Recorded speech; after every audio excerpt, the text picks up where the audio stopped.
ఢిల్లీలో సీఎం రేవంత్ కీలక వ్యాఖ్యలు చేశారు. 2028లో తెలంగాణకు ఎన్నికలు రావని, 2029లో జమిలీ ఎన్నికలు జరిగే ఛాన్స్ ఉందంటూ రేవంత్ అంటున్నారు. ఇక చట్టసభల్లో మహిళా రిజర్వేషన్లు ముందే వస్తే సంతోషమేని అంటున్నారు. డ్రగ్స్ కేసులో నిబంధనల ప్రకారమే పుట్టా మహేష్కు స్టేషన్ బెయిల్ వచ్చిందని, బెయిల్ రావడంలో తమ ప్రమేయం లేదంటూ రేవంత్ చెప్తున్నారు. డ్రగ్స్ కేసును త్వరితగతిన విచారించడానికి సిట్ ఏర్పాటు చేశామంటూ సీఎం రేవంత్ అంటున్నారు. ఢిల్లీలో చిట్ చాట్ సందర్భంగా రేవంత్ చాలా కీలక అంశాలకు సంబంధించి రెస్పాండ్ అయ్యారు. ముఖ్యంగా పుట్టా మహేష్కి స్టేషన్ బెయిల్ రావడం అనే అంశానికి సంబంధించి, డ్రగ్స్ కేసులో పాజిటివ్ అని వచ్చిన తర్వాత స్టేషన్ బెయిల్ ఎలా వస్తుంది, మీరేమన్నా ఇన్ఫ్లుయెన్స్ చేశారా అని అడిగినటువంటి ప్రశ్నకు, అంటే తెలంగాణలో కాంగ్రెస్ ప్రభుత్వం ఈ కేసులో విచారణ జరగనివ్వడం లేదంటూ ప్రతిపక్షాలు విమర్శలు చేస్తున్నాయి. ఈ విషయంలో మీ అభిప్రాయం ఏంటి అంటే, మాకు సంబంధం లేదు, చట్టం ప్రకారం అవన్నీ జరిగాయి, లీగల్గానే ఏదైనా జరిగింది అని చెప్పేసి చెప్తున్నారు. అట్ ది సేమ్ టైం ఒక సిట్ని కూడా ఏర్పాటు చేసామని చెప్తున్నారు. ఇక 2028లో తెలంగాణకు ఎన్నికలు రావని, 2029లో జమిలీ ఎన్నికలు జరిగే ఛాన్స్ ఉందని గతంలో కూడా రేవంత్ ఈ అంశానికి సంబంధించి మాట్లాడారు. ఖచ్చితంగా జమిలీ ఎన్నికలు వస్తాయంటూ గతంలో కూడా ఒకసారి ప్రస్తావించారు. ఇప్పుడు మరొకసారి రేవంత్ ఇలాంటి వ్యాఖ్యలు చేయడాన్ని మనం చూస్తున్నాం. ఇక అలాగే మహిళా రిజర్వేషన్ల బిల్లుకు సంబంధించి కూడా చట్టసభల్లో మహిళా రిజర్వేషన్లు ముందుగానే వస్తే మాకు సంతోషమే అంటూ ఒక మద్దతు తెలియజేసినటువంటి పరిస్థితి మనకు కనపడుతోంది. ఈ నేపథ్యంలో మరొకసారి జమిలీ ఎన్నికలకు సంబంధించి క్లారిటీ ఇచ్చారు. సో మరొక 1 year కలిసి వచ్చే అవకాశం కనిపిస్తోంది. కాంగ్రెస్కి ఒక 1 year ఎక్స్ట్రా టైం పరిపాలనకు వచ్చే అవకాశాలు కనిపిస్తున్నాయి. జమిలీ ఎన్నికలు వచ్చే అవకాశం ఉందని, 2029 దాకా ఎన్నికలు ఉండే ప్రసక్తే లేదంటున్నారు. అట్ ది సేమ్ టైం జమిలీ ఎన్నికలకి ఈ లోపు పూర్తి స్థాయిలో కసరత్తు పూర్తయ్యే అవకాశం ఉంది అని కూడా చెప్తున్నారు.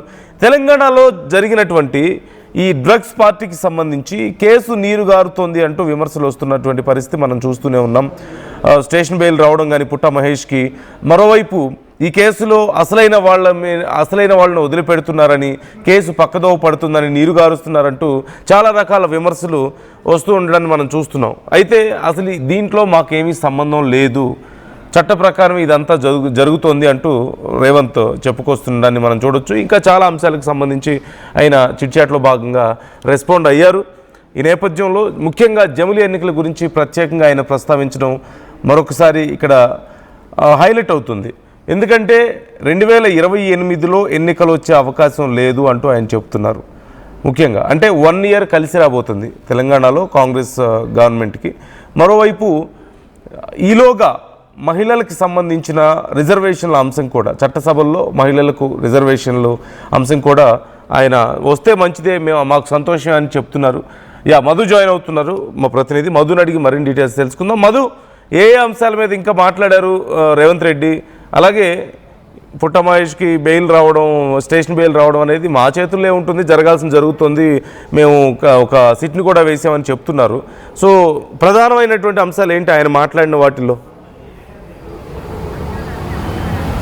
ఎగ్జాక్ట్లీ మేజర్ పాయింట్ 2029లో ఎలక్షన్లు రాబోతున్నాయి అనేటువంటిది గతంలో చాలా సందర్భాల్లో ముఖ్యమంత్రి రేవంత్ రెడ్డి చిట్చాట్లో భాగంగా చెప్పారు. జమిలీ ఎన్నికలు రాబోతూ ఉన్నాయి, డీలిమిటేషన్ కాబోతూ ఉన్నాయి, సీట్లు పెరుగుతూ ఉన్నాయి. సో వీటన్నిటికీ సంబంధించి ఈక్వేషన్ అంతా చేంజ్ అవుతుంది, దాన్ని బట్టి మా పరిపాలన ఉంది అనేటువంటి స్టేట్మెంట్ చేశారు. అంటే జనరల్గా జనాలు ఇచ్చినటువంటి మ్యాండేట్ 5 years కాంగ్రెస్కి అధికారం కోసం ఇక్కడ తెలంగాణలో. కానీ జమిలీ ఎన్నికలు రావడం వల్ల ఒక దాదాపు 1 year వరకు ఎగ్జంప్షన్ దొరికే అవకాశం ఉంది. ఒక రకంగా అది రేవంత్ రెడ్డికి బోనస్ లాంటిది. 5 years కోసం జనాలు ఎన్నుకుంటే 1 year బోనస్ కలిసి వచ్చే అవకాశం ఉంది. ఇప్పటికే జమిలీ ఎన్నికలకు సంబంధించి కసరత్తు ప్రారంభించింది కేంద్ర ప్రభుత్వం. దేశవ్యాప్తంగా ఉన్న అన్ని రాజకీయ పార్టీల అభిప్రాయాలు తీసుకున్నారు. ఇప్పటికే లేఖలు ఇచ్చారు అన్ని రాజకీయ పార్టీలు. అందులో తెలంగాణలో ఉన్నటువంటి రీజనల్ పార్టీలు కూడా అక్కడ లేఖకు, అంటే జమిలీ ఎన్నికలను మద్దతు ఇస్తూ గతంలో లేఖలు ఇచ్చినటువంటి పరిస్థితి. బీఆర్ఎస్ అధికారంలో ఉన్నప్పుడు జమిలీ ఎన్నికలు కరెక్టే, దేశంలో ఖర్చు తగ్గించుకోవడానికి, పరిపాలన మీద దృష్టి పెట్టడానికి, అభివృద్ధి ముందుకు పోవడానికి జమిలీ ఎన్నికలు కరెక్ట్ అనేటువంటిది అన్ని రాజకీయ పార్టీలు, దాదాపు 90% పైగా రాజకీయ పార్టీలు దేశంలో ఉన్నటువంటి అన్ని జమిలీ ఎన్నికలకు మద్దతు తెలిపినటువంటి పరిస్థితి. అందులో భాగంగానే జమిలీ ప్రభుత్వం ప్రత్యేక సవరణకు సిద్ధమవుతా ఉంది. సో అది దృష్టిలో పెట్టుకొని ముఖ్యమంత్రి రేవంత్ రెడ్డి స్టేట్మెంట్ చేశారు. గతంలో కూడా చాలాసార్లు చేశారు ముఖ్యమంత్రి రేవంత్ రెడ్డి చిట్చాట్లో. నాకు 1 year బోనస్ రాబోతోంది, నేను మళ్ళీ చెప్తా ఉన్నాను, 2029లో ఎన్నికలు వస్తాయి, 34 వరకు నేనే ముఖ్యమంత్రిగా ఉంటాను అనేటువంటి స్టేట్మెంట్ గతంలో చేశారు. అందులో భాగంగా ఆయన చేసినటువంటి కీలక స్టేట్మెంట్ ఈసారి సీట్ల సంఖ్య పెరిగిపోతూ ఉంది. అది ముఖ్యంగా హైదరాబాద్లో జిహెచ్ఎంసీ సరౌండింగ్లో ఎమ్మెల్యేల సీట్లు పెరగబోతూ ఉన్నాయి. ఎందుకంటే జనాభా సాంద్రతను బట్టి సీట్ల సంఖ్య పెరుగుతూ ఉంది కాబట్టి ఈ హైదరాబాద్లోనే సీట్ల సంఖ్య పెరగబోతూ ఉంది. దానికి చాలామంది పోటీ ఉంటారు, కష్టపడ్డ వారికి టికెట్లు ఇస్తామనేటువంటి స్టేట్మెంట్ కూడా ముఖ్యమంత్రి రేవంత్ రెడ్డి చేశారు. ఇదొకటి ఉంటే రీసెంట్గా కీలకమైనటువంటి అప్డేట్ డ్రగ్స్ కేసుకి సంబంధించి ఈగల్ టీం దాడి చేసి పట్టుకున్నటువంటి దాంట్లో మొయినాబాద్ డ్రగ్స్ కేసులో పోలీసులు రూల్స్ ప్రకారమే ముందుకు పోతా ఉన్నారు. పుట్ట మధు ఎవరైతే ఎంపీ ఎవరైతే ఉన్నారో ఆయన టీడీపీ ఎంపీ చట్ట ప్రకారమే ఆయనకు బెయిల్ ఇచ్చారు. పార్లమెంట్ సెషన్ నడుస్తూ ఉంది కాబట్టి దాని ప్రకారమే ఆయనకు బెయిల్ వచ్చింది అనేటువంటి స్టేట్మెంట్ చేశారు.